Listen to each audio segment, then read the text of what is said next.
না কেন? ডেকে বলেন, ও আমার গোলাম, আকাশের মালিক আল্লাহ, জমিনের মালিক আমি আল্লাহ, গোটা সৃষ্ট জগতের খালেক আমি আল্লাহ। এ দুনিয়ার ইমানদার আমার গোলাম, সকল ক্ষমতার উৎস একমাত্র আল্লাহ।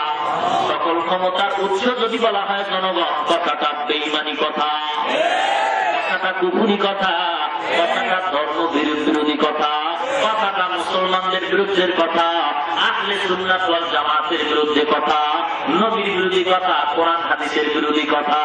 সকল ক্ষমতার উৎস জনগণ নয়, সকল ক্ষমতার উৎস হলেন আমার আল্লাহ। সকল ক্ষমতার উৎসকে আল্লাহ পাক বলেন, সব ক্ষমতার মালিক আমি আল্লাহ। আমি আল্লাহ কাউকে ছেলে দান করি, কাউকে মেয়ে দান করি, কাউকে জনতা দেই, কাউকে কোনটা দেই না। ক্ষমতা কার? সন্তান দেওয়ার মালিককে। কোন মাজারওয়ালা সন্তান দেওয়ার মালিক না, কোন পীর সাহেব সন্তান দেওয়ার মালিক না, এ কোন অলি সন্তান দেওয়ার মালিক না। হতে পারে তারা সুপারিশ করার মালিক। এমপির কাছে যাইবা, তোমার কিছু অনুদানের দরকার, ব্রিজের জন্য টাকার দরকার, মাদ্রাসা বরাতের জন্য টাকা দরকার, কারোবার বরাতের জন্য টাকার প্রয়োজন। এমপির সাথে দেখা করবা, তোমার তো লাইন নাই, এখন তুমি সুপারিশের জন্য পিএস এর কাছে যাও। ও পিএস ভাই, এমপির সাথে একটু সুপারিশ করে আমার দেখা করায় দাও। এতটুকু সেজন্য পিএস কিন্তু টাকা দেওয়ার মালিক না। পিএস এর নাম কিন্তু এমপির উপরে না, পিএস এর নাম কিন্তু মন্ত্রীর উপরে না। এই মুসলমান আল্লাহওয়ালারা আল্লাহর কাছে দোয়া করে সুপারিশ হিসাবে, আয় আল্লাহ ওই বন্দার সন্তান দরকার, দোয়া করি সন্তান দান করো। সুপারিশকারী বানাইতে পারবা। আল্লাহওয়ালারা সন্তানের মালিক না। আল্লাহওয়ালারা আল্লাহর কাছে দোয়া করেন, কবুল হয়। কারণটা কি? আমার জবানটা না পাক, আল্লাহওয়ালার জবানটা পাক। আমার জবান না পাক, আমার মিথ্যা বলে জবানটা না পাক করেছি, মিথ্যা বলার কারণে আমার জবান না পাক। দেখতে দেখতে আমার চক্ষু না পাক, আমার হাত না পাক, আমার পা না পাক, আমার আত্মা না পাক। আল্লাহওয়ালাদের চোখটাকে সংবরণ করানোর দ্বারা তার চোখটা পাক। আল্লাহওয়ালারা মিথ্যা কথা বলে না, তসবিহে জিকির করার কারণে তাদের হাত পাক, তাদের জবান পাক। এই জন্য আল্লাহওয়ালাদের সুপারিশকারী বানায় বলা যায়, ও আল্লাহর ওলি, আমার একটা সন্তানের দরকার, আল্লাহর কাছে একটু দোয়া করেন। কারণ আমার জবান না পাক, আল্লাহ আমার দোয়া কবুল করেন না। আপনার জবান না পাক, আপনার দোয়া আল্লাহ কবুল করেন। আপনাকে একটু সুপারিশকারী বানাইতে চাই। এই সুপারিশকারী আল্লাহওয়ালা হইতে পারে, তবে আল্লাহর উপরে তার সম্মান না। কথা বল না কেন? সন্তান দেওয়ার মালিককে সন্তান হবে না। এ আজব তোমাকে দায়িত্ব দেওয়া হয়েছে। প্রবাদ বাক্য আছে, যেখানে বাঘের ভয় সেখানেই তো রাত পোহায়। যে আদরকে ডাইরেক্টর বানাইছে জন্ম বন্ধ করার জন্য, সন্তান দুনিয়া থাকবে না। এই মুসলমান আল্লাহর গোলাম, এই জন্ম নিয়ন্ত্রণের যখন এই আইনটা চালু হয়েছে, ছেলে হোক মেয়ে হোক দুইটাই হয় না। দেখেন না আপনারা? কথা বল না কেন? ছেলে হোক মেয়ে হোক কয়টা? দুইটাই যথেষ্ট। তবে একটা ভালো, না হইলে আরো ভালো। কি কন মুসলমান? এই স্লোগান যখন থেকে শুরু হয়েছে, তখন থেকে আমার মাওলা পাল্টা স্লোগান শুরু করছেন। আমার মাওলার পাল্টা স্লোগানটা হলো, তোমরা বলো ছেলে হোক মেয়ে হোক দুইটাই যথেষ্ট, তবে একটা হওয়া ভালো, না হইলে আরো ভালো। আমার আল্লাহ কয়, তুই দুইটা সন্তান জন্ম দেওয়ার পর সন্তান আর জীবী না। আমি আল্লাহ স্লোগানটারে বন্ধ করার জন্য পত্রিকার মাঝে আমরা দেখতে পাই, মিডিয়ার মাধ্যমে জানতে পারি, এখন দেখা যায় একত্রে 7টা সন্তান জন্মগ্রহণ করে, সন্তান জন্মগ্রহণ করে, ঠিক কিনা? আল্লাহ পাক বলেন, ওয়া মাকারু ওয়া মাকারাল্লাহ ওয়াল্লাহু খায়রুল মাকিরিন। এ বাটপারের দল যত বাটপারি করবি, আমার মাওলার সামনে তোর বাটপারি ফেল। এ সন্ত্রাসী দল যত সন্ত্রাসী করবি, আমি মাওলায় আপনার ওই দলকে কাবাঘর ভাঙতে আসছিল, ওখানে আব্দুল মুত্তালিবও দায়িত্ব নেয় নাই, ওখানে মুসলমানের কোন দলও যায় নাই। আমি আল্লাহ কুদরতি আসমানি যেই সৈন্যবাহিনী পাঠাইলাম, পাথর পরে আর মরে, পরে আর মরে, পরে আর মরে। এ মুসলমান সাবধান, সাবধান।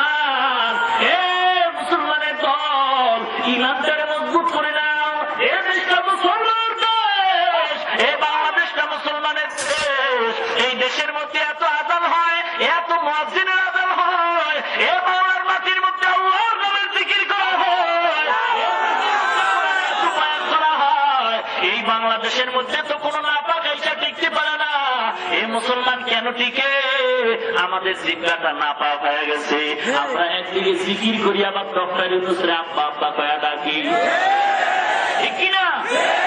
কিসের পীরের মুরিদ, কিসের তাবলীগ বলে রে? পীরের দরবারে যায়, তাবলীগে যায়, আবার মেয়েটার এনজিওতে চাকরিও করায়। এই আল্লাহর গোলাম, আমাদের এই বদ আমলের কারণে আজকে এই পরিণতি আমাদের ভোগ করতে হইতেছে। না হয় বাংলাদেশে এমন কোন শক্তি নাই যে বাংলার জমিনে দাঁড়াইয়া মুসলমানের চোখের সামনে চোখে আঙ্গুল দিয়া আল্লাহর নবীরে গালি দিবে, এই সাহস কোনদিন পাইত না। পাইছে মুসলমান আমাদের বদ আমলের কারণে। না হয় যদি আমাদের ইমানটা মজবুত হয়ে যাইত, তাহলে বেঈমানের দল নবীর বিরুদ্ধে কথা বলার সাথে সাথে ওদেরকে এমন ভাবে জবাই করা হইতো, এমন ভাবে নিস্তেনাবুদ করা হইতো, দুনিয়ার কেউ তার লাশটা পর্যন্ত তালাশ করে পাইত না। এ মুসলমান আল্লাহর গোলাম, ইব্রাহিম আলাইহিস সালাম আসবে, নমরুদ স্বপ্ন দেখছে। এবার আজরের ডাক দিয়া কয়, ওরে বন্ধ করো যেন আসতে না পারে। আমার আল্লাহ কয়, বন্দা জোয়ারের পানিতে যদি বাদ দেওয়া হয়, পানির জোর আরো বাড়ে। ইমানদারের ইমানের উপরে যদি আঘাত করা হয়, ইমানদারের ইমানের জোর আরো বাড়ে। এই জন্য আমি বলি, বাংলাদেশে ইসলামের শত্রু যত বাড়বে, আমি একা একা শুকর আদায় করি, কারণ ইসলামের শত্রু যত বাড়বে, মুসলমানের ইমানের আওয়াজ তত বাড়বে, ঠিক কিনা? আওয়াজের দাম কত জানো? মুসলমানের আওয়াজটাই কিন্তু বড় অস্ত্র। এই আওয়াজটারে বেঈমানেরা ভয় পায়, এই আওয়াজটারে নবনাস্তিকরাও ভয় পায়। মুসলমানের ইমানের আওয়াজটা এত বিকট আওয়াজ, এই আওয়াজটা যেখানে হবে ওই জায়গায় কোনো শয়তানও জায়গা পায় না। আল্লাহ রাব্বুল আলামিন আসরের ঘরে ইব্রাহিম নবীকে দুনিয়াতে পাঠিয়ে দিলেন। আলহামদুলিল্লাহ। ফিরাইতে পারছে? কথা কন, ফিরাইতে কেউ পারবে? মুসলমান আল্লাহর গোলাম পয়গম্বর ইব্রাহিম দুনিয়াতে আসছেন। আসার পরে আস্তে আস্তে বড় হয়, তার পাশে কোনো আর ধর্মীয় ভাই নাই। ইব্রাহিম নবী এখন একা বড় হয়, নবুয়তের চক্ষু দিয়ে সে আল্লাহর পরিচয় নিতেছে। গাছে দিয়ে তাকায় আল্লাহর পরিচয় তালাশ করে, আমারে কে বানাইছে, আমারে কে বানাইছেন, আমাকে কে বানাইছেন, ওই মালিকের একটু চিনা দরকার। মালিক তালাশ করে পায় না, সূর্যে দিয়ে তাকায়, এটাই তো আমার মালিক। সূর্যটা দিয়ে তাকায়, যখন দেখছে সকালবেলা আবার সূর্য সন্ধ্যাবেলা থাকে না। ইব্রাহিম নবী বলে, এটা আমার খোদা হতে পারে না। খোদা যিনি হবে, ওই খোদার কোন ফিলিং নাই, ওই খোদার অস্তিত্বহীনতা নাই, ওই খোদার কোন দুর্বলতা নাই। সূর্য যেহেতু আমার খোদা না, কারণ তার মধ্যে দুর্বলতা আছে। রাত্রের চাঁদে দিয়ে তাকায়, এটা আমার খোদা, এই খোদাই হলো আমার চাঁদ। কিন্তু দেখে চাঁদও বিলীন হয়ে গেল। ইব্রাহিম নবী কয়, না, আমার খোদা হতে পারে না। ইব্রাহিম আল্লাহর তালাশ করে, আমার আল্লাহ কুদরতের কারিশমা ইব্রাহিমকে পালায়। ইব্রাহিম আলাইহিস সালাম এইভাবে কষ্ট করে করে আল্লাহর পরিচয় পাইছেন। এবার পরিচয় পাওয়ার পর আল্লাহ পাক তাকে নবুয়ত দান করছেন। নবুয়তের সনদ দান করার পরে ইব্রাহিম নবী নবুয়তের চক্ষু দিয়ে তাকায় দেখে, এতদিন ধরে আব্বা কইতাম, এই বাবা তো এখন বাবার উপযুক্ত না, কারণ দেখি এই বাবার মধ্যে আল্লাহর দুশমনি ভরা। আমি যাকে মুরব্বী মানতাম নমরুদের ভিতর, সে মুরব্বিয়াতের কিছু নাই, কারণ নমরুদ আল্লাহর বড় দুশমন। আমি নবুয়তের চক্ষু দিয়ে যা দেখি, নমরুদ আর আমার বাবা তা দেখে না। নিজের হাতে মূর্তি বানায়, বড় বড় অনুষ্ঠান হয়, অনুষ্ঠানের মধ্যে ওদের দায়িত্ব নেওয়া হয়। হিন্দুরা এই মূর্তি পূজা করে, নমরুদরা বিশাল একটা মন্দির বানাইছে। নমরুদ মন্দির বানায়, বড় বড় খোদাগুলি বানাইছে। খোদাগুলি বানাইছে মাটি দিয়া, কি দিয়া দেখেন না, কি দিয়ে বানায়? পুরাটা মাটি না, না পুরাটা মাটি না, মাটির একটা লেপ দেওয়া হয়, কাদার লেপ দিয়া, ভিতরে কি এক ফুটা, ভিতরে কি এক ফুটা দিয়ে টুকরি দিয়া বানছে। বাংলায় খোদা বানায়, চিন্তা করেন কেমন কোয়ালিটির খোদা। বাংলায় খোদা বানাইছে কেমন কোয়ালিটির খোদা। কি দিয়া বানাইছে? কাদা দিয়া, বলে কাদার ক্ষমতা নাই। এবার ফ্যান কুটা দিয়া বানাইছে, খোদারে টুকরি দিয়া বানছে।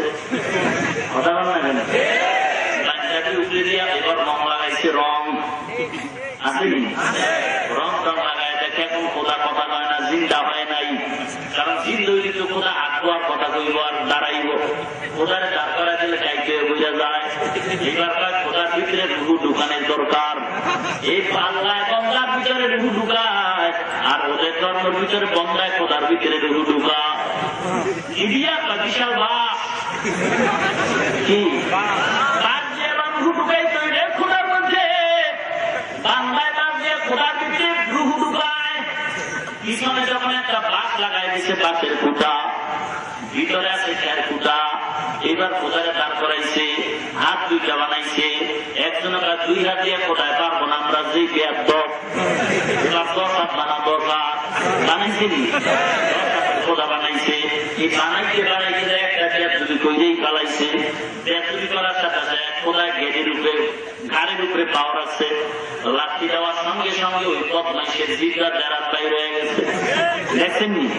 আর এখন একটা চিল্লে দাঁড়ায় রয়েছে, কারণ খোদারাও সন্ত্রাসী, খোদারাও সন্ত্রাসী।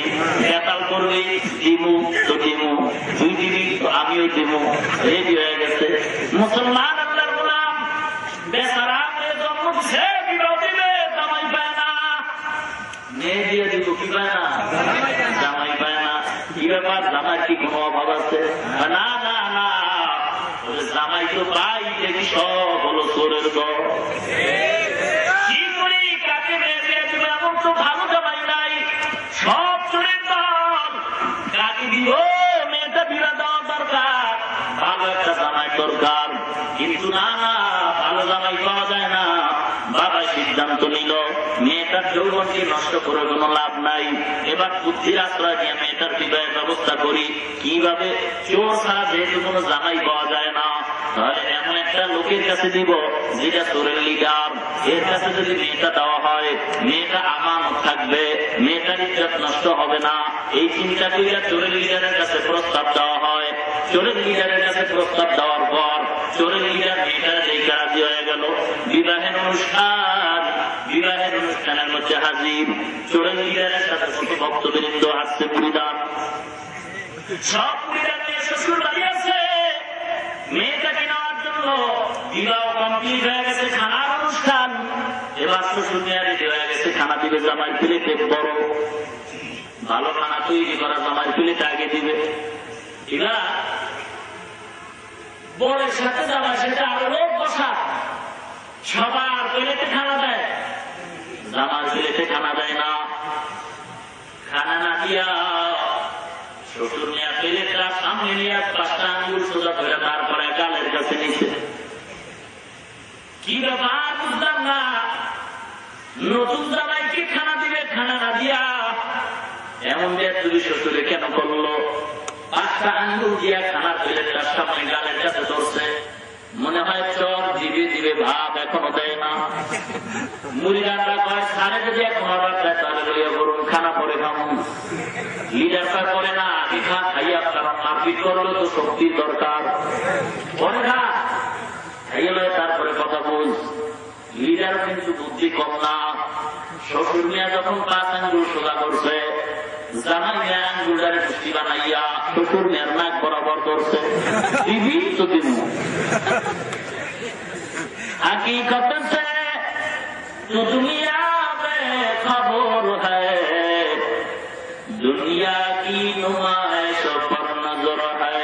नमी गोया कि आज दुनिया जुदा बस, बाहर काने के बाशी बाखुदाबा। দেখা যায় চোর মারতে আসলে চোর না, দেখা যায় চোরাই ঘুষি মারতেছে আসলে ঘুষি না।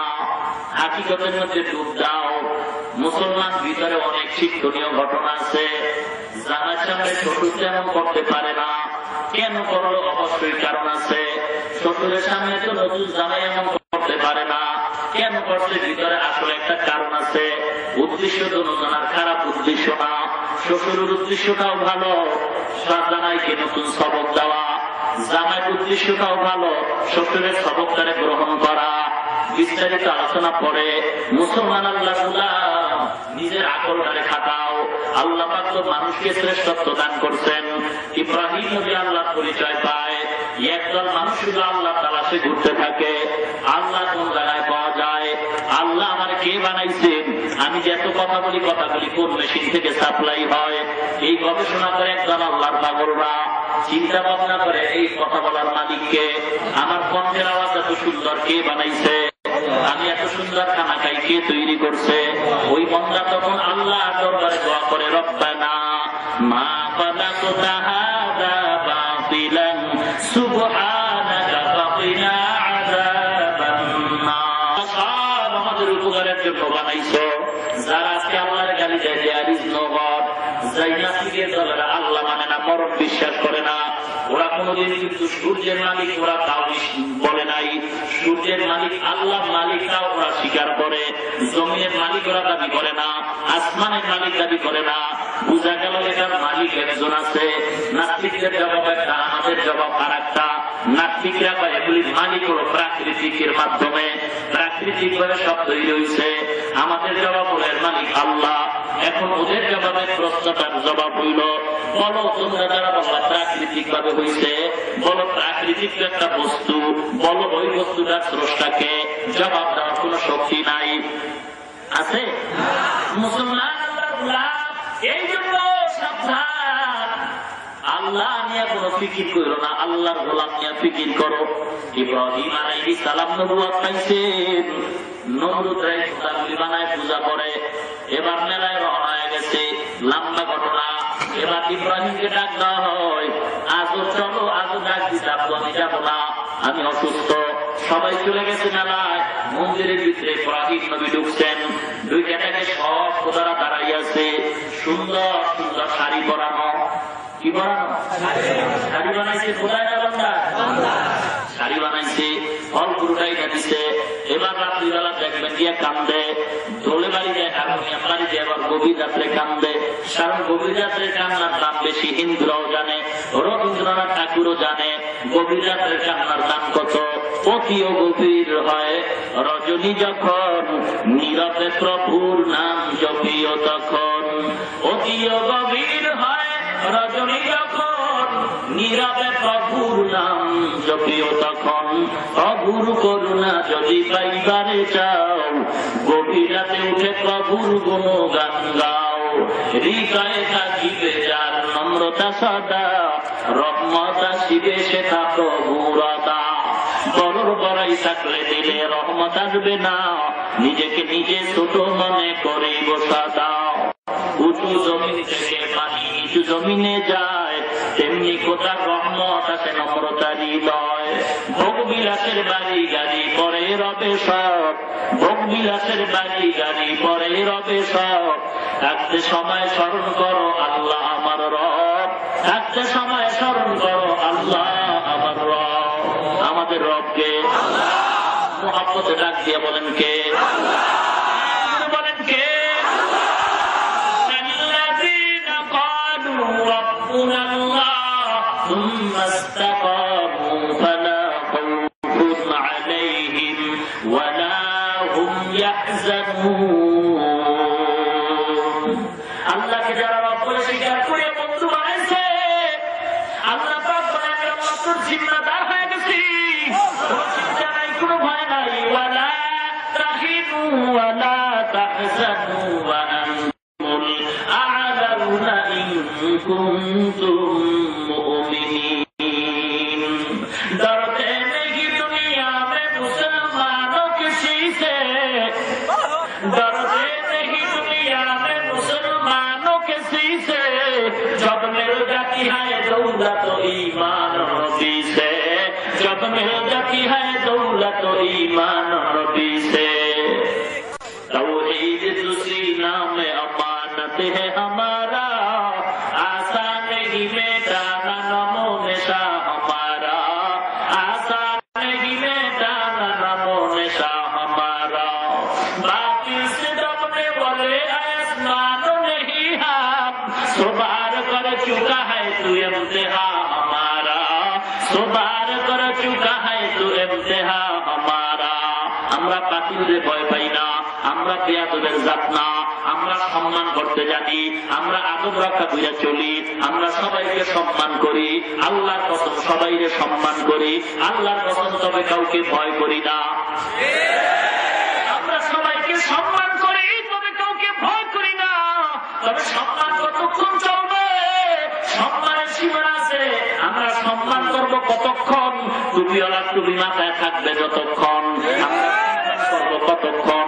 মুয়াজ্জিনের ইজ্জত ঠিক থাকবে যতক্ষণ, ইমাম সাহেবের ইজ্জত ঠিক থাকবে যতক্ষণ, আমাদের সম্মান চলবে ততক্ষণ। মাদ্রাসার লেখাপড়া ঠিক থাকবে যতক্ষণ, আলিম ওলামাদের ইজ্জত ঠিক থাকবে যতক্ষণ। আমরা তখন সম্মানের নজরে দেখবো, সম্মানের সাথে দোয়া করব, সম্মানের সাথে জায়গাটা খালি করে দিব, সম্মানের সাথে চেয়ারটা খালি করে দিব। সম্মানটা কতক্ষণ করব? ইসলামের ইজ্জত ঠিক থাকবে যতক্ষণ, আমার নবীর ইজ্জত ঠিক থাকবে যতক্ষণ। যদি দেখি আমার নবীর ইজ্জতের উপর আঘাত আসে, যদি দেখি টুপিওয়ালাদের টুপির উপর আঘাত আসে, যদি দেখি মাদ্রাসা মসজিদের উপরে আঘাত করা হয়, তখন সম্মান আর কিছুই থাকবে না। কে কে কে কোন দলের লোক, কে কোন পীরের মুরিদ, কে বড়ওয়ালা কে ছোটওয়ালা ভেদাভেদ থাকবে না। যখন দেখবো আমার নবীর উপরে আঘাত হয়, যখন দেখবো মদিনাওয়ালার উপরে আঘাত হয়, যখন দেখবো টুপির উপরে আঘাত হয়, যখন দেখবো সুন্নতের উপরে আঘাত হয়, তখন কে কোন দল করে, কে কোন পীরের মুরিদ ভেদাভেদ থাকবে না। তখন মদিনাওয়ালার আদর্শের উম্মত দাবি কইরা আমরা কোমরে গামছা লাগাইয়া জীবনকে উৎসর্গ কইরা রাস্তায় নাই না। এমন ভাবে আমরা প্রস্তুতি নিয়ে রাস্তায় নাই না, বিচার করার জন্য নামবো।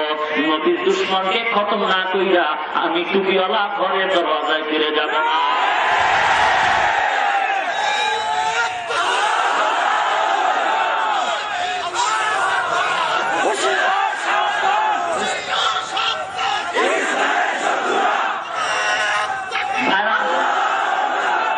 হইতেছে আপনাদের, আল্লাহ সবাইকে কবুল করুন। মৃত্যু তো হবে, কথা না কেন? মৃত্যু যেহেতু হবে, বাঁচার কোন উপায় আছে? যারা আল্লাহকে মানে না ওরাও তো মরছে, ওরা কন না কেন? যতই পাহারাদার দিয়ে বাঁচার চেষ্টা করুক, মরণ থাকলে বাঁচতে পারবে। মৃত্যু যেহেতু হবে, হক কথা বললেই মরবো ইনশাআল্লাহ, ঠিক কিনা? কারো কাছে মাথা নত করতে আমরা কি বলেন আপনারা? আল্লাহ কবুল করুন বলে না। পয়গম্বর ইব্রাহিম আলাইহিস সালাম বাড়ি থেকে একটা কুড়াল আনছে, কুড়াল আইনে বা সব কোদারে সাইজ করলো, 10,000 কোদারে সাইজ করে নাই। এই হিন্দুরা দেখবেন ওই রাত্রিবেলা গভীরে গিয়া কাঁদতেছে, গভীর রাত্রে কান্না করতাম। লক্ষ্মীর কাছে গিয়া হিন্দুরা কান্দে মনে মনে বিশ্বাস, লক্ষ্মীর কাছে গিয়া যদি মনের মতো কান্না যায়, তাহলে লক্ষ্মী যদি দোয়া করে দেয় জীবনে আর কোনোদিন ব্যবসায় লস হবে না, সে আর বাজার আর নামবে না। লক্ষ্মীর কাছে গিয়া কান্দলে, লক্ষ্মী দোয়া করলে গরিব হবে না, এই বিশ্বাস ওরা লক্ষ্মীর কাছে কান্দে। মনসা দেবীর কাছে গিয়া কান্দে এই বিশ্বাস কইরা, মনসা দেবী যদি দোয়া করে সাপে আর ধরবে না। শীতলা দেবীর কাছে গিয়া মনে প্রাণ ধরে কান্দে এই নিয়তে, শীতলা দেবী যদি দোয়া করে কলেরা আর ধরবে না। ইব্রাহিম নবী ঢুকছে হিন্দুদের মন্দিরের ভিতরে, দুইটা সব খোদাগুলি সাইজ কইরা বড় খোদার কান্দের মধ্যে কুড়ালটা রাইখে আসছে। এবার মেলা ভাঙার পরে সবাই বাড়ি আসছে, আজর নমরুদরা বাড়িতে আসার পরে দেখে সব খোদা হয়ে গেছে। কি হইল? আমাদের বাংলার কিছু হয় নাই, খোদার অবস্থাটাই বুঝলাম না। বাবার খোদা উল্টা দিয়ে চলছে। এবার এই কাম কে করছে? খোঁজ নাও। খোঁজ নিয়ে তিনি ইব্রাহিমকে ডাকলো, ইব্রাহিম তুমি এই কাম করছো নাকি? বলে না, কি পাগল হয়ে গেছো বাবা, আমাকে জিজ্ঞাসা কেন করো? মানুষকে দোষ দেওয়ার জন্য একটা অজুহাত বা একটা প্রমাণ লাগে। তাহলে যেগুলো বাঁধছে কি দিয়ে বাঁধছে? কুড়াল দিয়া। তো কুড়ালটা যদি আমার কান্দে থাকতো তাহলে তো দোষ দিতে পারতাম। আমি তো কুড়াল নিয়ে কান্দে দাঁড়াই নাই, যার কান্দে কুড়াল তারা জিজ্ঞাসা করো কে করছে। এবার আজরা কি একটা সাবধান, ওই কুড়ালওয়ালা তো কথা বলতে পারে না। ইব্রাহিম নবী কয় বাবা যদি কথা না বলতে পারে তাহলে তার পায়ে পড়ো কেন, পূজা করো কেন? ইন্নী আওয়াজা ওয়া কওমাকা ফী দালালিন মুবিন, আমি নিশ্চয়ই দেখতেছি বাবা তুমি প্রকাশ্য গোমরাহির মধ্যে আছো। বাবায় সন্তানকে বাবায় নসিহত করে, সন্তান বাবারে নসিহত করে। মুসলমান ইমানদার এবার বাবা নসিহত শুনে উল্টা রিয়াকশন করলো, এই সন্তান দুনিয়াতে বড় হইলে উপায় থাকবে না, আমাদের সবগুলি ধ্বংস হয়ে যাবে, টুপিওয়ালা যদি বাইকটা থাকে আমাকে মাস্তানি চলবে না। ইমাম সাহেব এখন দেখি জোরে জোরে কথা কয়, ইমামের ভালো দেখে রাখছি, বেতন বাড়াইছি, কেরাত কত সুন্দর, কিন্তু দেখি ইমাম সাহেব এখন মিছিল দেয়, মিটিং করে। বুঝলাম না ইব্রাহিমের মনে করছিলাম খুব ভালো মানুষ, আমার বাবার উপরে কথা কয় না, কিন্তু বাবার উপরে দিয়ে কথা কয় সন্তান ভালো হতে পারে না, সভাপতির উপরে যে ইমাম সাহেব কথা কয় ইমাম ভালো হইতে পারে না, এই ইমামের বেশি দিন রাখলে আমার সভাপতি থাকবে না, এই ইমামের বেশি দিন রাখলে আমার সেক্রেটারির পদ থাকবে না। এই বক্তান্তি দাওয়াত দিয়া বয়ান শোনার জন্য, এখন হুজুর তো বয়ান বাদ দিয়া তো সাইজ করতেছে, এলাকায় আমগো মাস্তানি আর চলবে না। আল্লাহর গোলাম এবার আজর গাছিয়ে কয় ইব্রাহিম, বাবার উপরে যখন কথা কয় তাই সন্তান তোর মেধা বেশি বাইরে গেছে, এই সন্তানকে আর চিন্তা রাখা যায় না। সঙ্গে সঙ্গে পরামর্শ বসলো, ইমামরে কি করা যায়, টুপিওয়ালা যে উৎপাদ বেশি করে, কি করা যায়, সাইজ করা দরকার, সাইজ কেমনে করবা, সাজাও।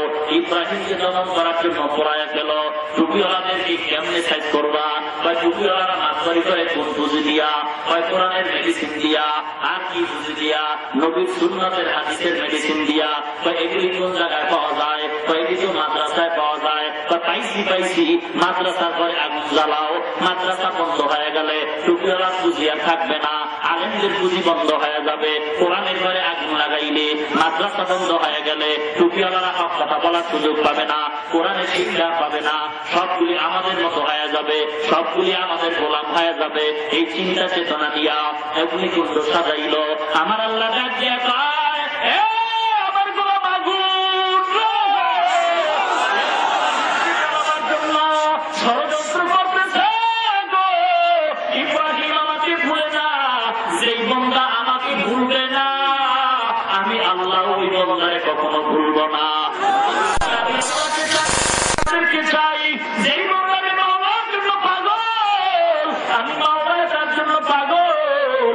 আমার আল্লাহ ডাক দেয় বন্দা, এমন একটা সময় বন্দা মাওলারে ডাকে, মাওলাকে ডাকে, কিন্তু এমন একটা সময়, ওই সময়টা কত কঠিন সময় জানো গো।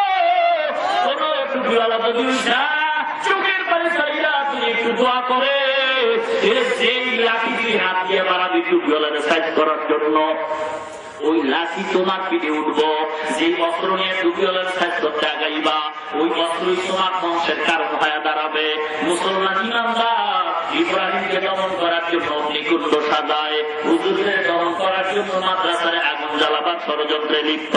আল্লাহর কসম, এ মুসলমান কোরআনকে হেফাজত করবে আল্লাহ, ইব্রাহিমকে হেফাজত করবে আল্লাহ। আগুন গোলাম আল্লাহর, কোরআনও আল্লাহর কথা।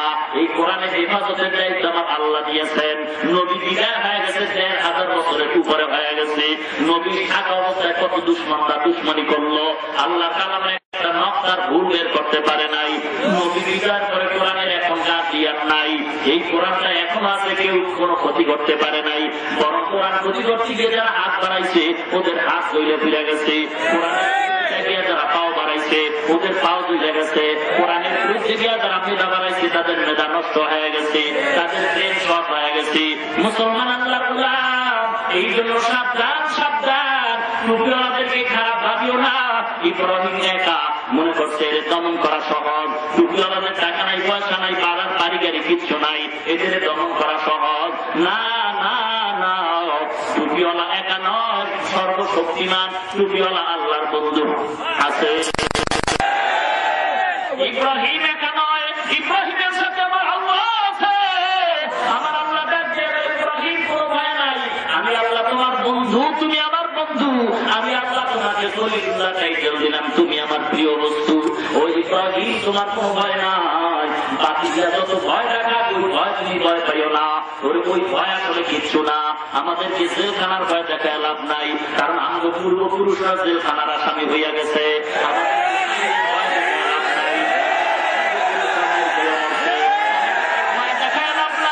আমরা তো মাইকে ভয় পাই না, আমরা তো জেলখানার ভয় পাই না, জেলখানার তোমরাই ভয় পাও।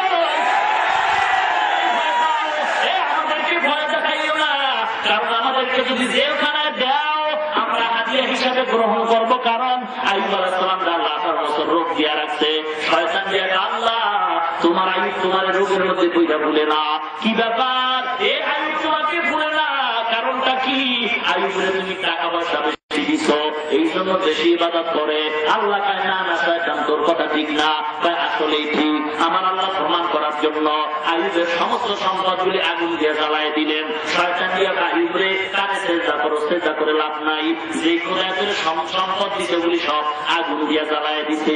আইয়ুব নবী সেজদায় দীর্ঘক্ষণ রইলেন, সেজদা থেকে মাথা উত্তোলন করলেন। এরপরে আল্লাহ শুকর আদায় করলেন। ইবলিসরা কি ব্যাপার, শুকর আদায় করছো কেন? বলে আমার সম্পদের কারণে ইবাদত করতে একটু মাঝে মাঝে ব্যাঘাত হইতো, সম্পদের ভেজালের কারণে। সম্পদ নাই, এখন আমি নির্ভেজাল ইবাদত করতে পারবো, টেনশনও আমার নাই। তার টেনশন বেশি, যার সম্পদ বেশি তার টেনশন বেশি, তার হিসাব বেশি। মুসলমান গরিবের সম্পদ নাই, টুপিওয়ালার সম্পদ নাই, কোন টেনশনও নাই। আমরা বাড়ির মধ্যে ইবাদত করলে ছেলে ডাক দেয় অসুস্থ, মেয়ে ডাক দেয় অসুস্থ, আর যখন জেলখানায় যাওয়া হবে তখন আমরা তো নিরাপদে থাকবো। আমরা